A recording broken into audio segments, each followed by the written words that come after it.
Si Pilandok sa kaharian sa dagat. Pagkaraang magtago ng matagal, isang araw, si Pilandok ay pumasyal sa bayan. Akala niya ay nakalimot na si Dato Usman. Pero nagkamali siya. Mula sa palasyo, natanaw siya ng sakim na datu. Agad nito ay pinahuli si Pilandok sa mga kawal. Pagbabayaran mo ang ginawa mo sa akin, galit na galit ang sabi ng dato sa binata. Inutusan niya ang mga kawal na itali si Pilandok at ilagay sa isang hawla. Itapon sa dagat ang manglolokong iyan, utos pa ni Dato Usman. Dahil malayo ang dagat at mainit, napagod ang mga kawal. Pagdating sa tabi ng dagat, iniwan nila si Pilandok at natulog sila sa lilim ng mga punong niyog. Nagkataong dumaraan ang isang negosyante sakay ng malaking bangka. May naisip agad si Pilandok. Ayokong pakasal sa prinsesa! Ayokong pakasal sa prinsesa! Sa sigaw ni Pilandok. Nang marinig ng negosyante ang sigaw, nilapitan ito at kinausap si Pilandok. Pinipilit ako ng dato na ipakasal sa anak niya. Pero ayokong makasal. Alangan ako sa prinsesa. Paliwanag ni Pilandok. Loko-loko yata ang taong ito. Lumalapit na ang swerte, ayaw pa. Bulong sa sarili ng negosyante. Gusto mo, sabi ng negosyante, ako ang papakasal sa prinsesa. Agad pumayag si Pilandok. Pinawalan siya ng negosyante, nagpalit sila ng damit, at ang negosyante ang pumaloob sa hawla. Pagdating ng mga kawal, sumigaw ka na gusto mong makasal sa prinsesa. Bilin pa ni Pilandok bago umalis. Nang dumating ang mga kawal, sumigaw nga ng sumigaw ang negosyante. Gusto kong pakasal sa prinsesa! Gusto kong pakasal sa prinsesa! Nagtawanan lamang ang mga kawal. Naloloko na ata itong si Pilandok, sabi ng isang kawal.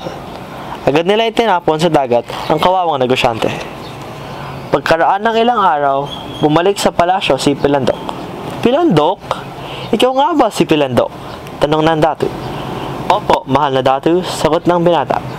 Nais ko pong magpasalamat sa inyo dahil yumaman ako.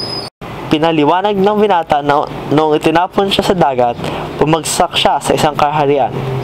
Pinsan ko pala ang hari doon. Binigyan pa niya ako ng maraming perlas, ginto, alahas, sa masarap na pagkain. Gulat na gulat ang datu kay Pilandok.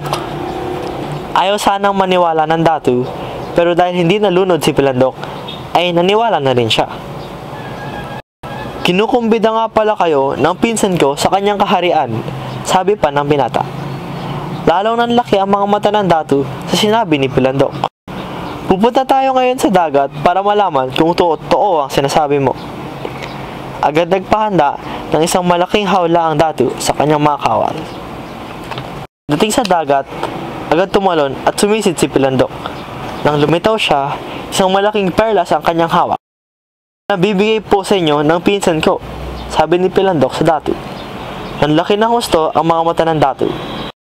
Kung sisisid ako sa kahariang iyon, tsak na marami pang perlas at alahas. Sa talahas, ang makukuha ko, sabi ng datu sa sarili. Agad pumasok sa hawla ang datu. Ihagustin niyo ako sa dagat. Pero pag gumalaw ang lubid, hilahin ninyo agad, sabi ng datu. Isang linggo ako titira sa kaharian ng pinsan ni Pilandok. At nihagis nga nila ang datu sa dagat. Pagkaraan ng ilang sandali, gumalaw ang lubid. Hihilahin sana ng mga kawal ang hawla, ngunit pinigil sila ni Pilandok. Huwag kayong mag-alala. Kinukuha lamang siya ng pinsan ko sa hawla, sabi ni Pilandok. Nang hindi tumigil ang paggalaw ng lubid, nagkagulo na ang mga kawal. Tulong-tulong nilang hinila ang hawla. Basang-basa at halos di makahinga si Dato Usman nang makahahon sa tubig. Sumuka siya ng sumuka hanggang maubos ang tubig sa kanyang tiyan. Nasaan na ang Pilandok na iyan? Galit na tanong ng datu nang magkamalay tao. Pero nang hanapin, wala na si Pilandok. Nakapagtago na ang matalino si Pilandok.